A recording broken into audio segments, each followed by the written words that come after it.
The last 5%, and the reason we stop at 95 is because there's the 5% unknown.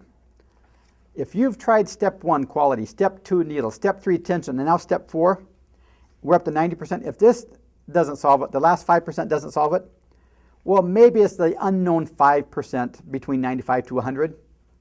Maybe your machine has worked itself out of time. Maybe your husband tried to repair it for you.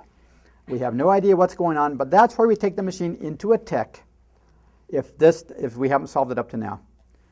The last part is only 5%. Usually we don't have to go this far. Look how your spool is wound. We have 2 spool types, the machine spool and the cone. They're wound differently. If you look on the spool, you see how the machine spool has a nice even, what we call a parallel wind, around and around and around, and the cone a crisscross wind. They're wound differently on the spools, and they're intended to unwind differently. But stores usually don't know this, and they don't really explain it to the customer. We're usually used to putting your machine, or your spool on your machine, on your horizontal pin, just like this. Is that familiar? And as we unwind it, we're unwinding it like that over the end. That's not how a spool is intended to unwind. If it's a straight wind spool, straight wind on, straight wind off. And if you put it on your horizontal pin and it unwinds this way, it's not a straight wind, it's coming over the end. And you really can't see what's happening, but you're adding a twist every revolution. Most machines have some type of a vertical pin spool holder. Is that familiar? A spool that is straight wound is intended to go on the spool, on the pin like that, and unwind from the top, from the side. On the spool, unwind from the side with the spool rotating. No tension added. Not over the end. Here's what it's doing.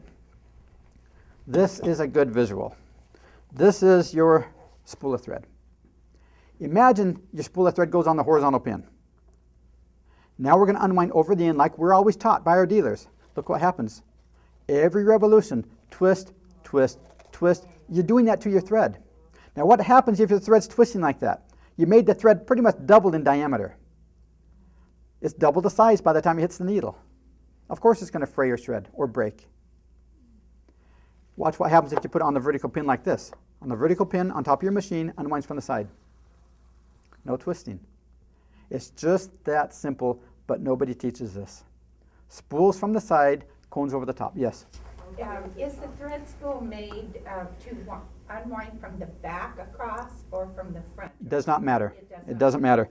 When you have your spool of thread, it does not matter if it goes on this way or on this way. This way, from your viewpoint, is winding from my side. If you turn it over from this way, it's winding on your side. It does not matter. Now, somebody's going to say it does, and it works better one way or the other. Fine. We're just all about troubleshooting. But it really shouldn't matter. Look at the cone. The cone is a crisscross wind. It is never meant to unwind from the side. Have you seen the wooden dowels that go up inside? There's some wooden dowels that go up inside, so you're thinking, okay, I put the wooden dowel there. Now I put it on my vertical pin, and I'm going to have this unwind from the side. It takes so much drag to rotate and turn that cone of thread, you will get different tensions. That's not how it's meant to be. Always over the top. The problem is if I put this on top of my machine, there's nothing up here on most machines to lift the thread over the top into the machine. So you think, okay, can I put this on my vertical pin? It goes vertical and it comes off this way? Yeah, that's fine. Except there's not enough clearance. It won't fit. This is where we go back a few years. This is an antique thread stand cone holder. Nothing new. Yeah, they're great. This is meant to stabilize the cone of thread. You don't need an adapter, even though the pin is very small and narrow, and that's a larger opening, it doesn't matter. That center pin is only meant to keep the thread from tipping over. So it sits here, you bring it over the top into that first hook, and it goes into your machine, into that thread guide, and look how it comes off the spool. No tension added. This sits either next to or behind your machine. So yes, it does fit your model. It's that simple. There's 2 types you can get. You can go to your discount store and get a cheapo plastic one for $5. Unless you take your 40% off any single item coupon, get it for $3. You'll hate the day you bought it. It's plastic, flimsy, it'll break eventually, it'll tip over on you, and it's just a pain. Or spend a few dollars more, get a heavy-duty metal one, weighted base, it will not tip over, and it will accommodate cones. It's just that simple. That's the last 95%. Question? I have a question about when you have the upright spool. Yes. And I have The been, pin holder?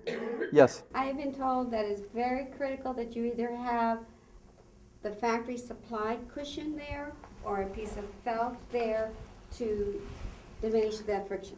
On the bottom here, right? Agreed. Yeah. That's going to depend on the spool. Okay. On a slick thread, and I don't know if there's much friction, but a slick thread can kind of what we call puddle down. And sometimes the thread will unwind here and kind of get caught between here and underneath. That's where that will help. I've seen the sponge cushion underneath here. It's not absolutely critical. If it works better, do it. If it's working without it, no need.